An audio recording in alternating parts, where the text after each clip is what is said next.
Deməli, Şah Qacarın başı Şuşada kəsiləndən sonra İbrahim xan İranla Qarabağ xanlığı arasında düşmənçilik olmasın deyə, münasibətlər düzəlsin deyə öz sevimli qızı Ağabəyim ağanı İran şahı Fətəli Şaha girov kimi göndərir Tehrana.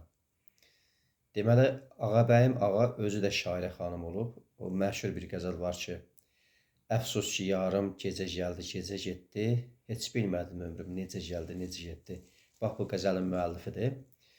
Və bir gün Fətəli Şah Ağabəyim ağadan soruşur ki, məni sevirsənmi? Ağabəyim ağa cavab verir ki, bir ürəkli iki məhəbbət ola bilməz. Fətəli Şah qürurlanır, deyir ki, mənim ürəyimdə 500 qadın yaşayır. Yəqin ki, hərəmdəki qadınları nəzərdə tutur, deyir. Ağabəyim ağa cavab verir ki, sürü yatağı ilə məhəbbət otağının çox böyük fərqi var.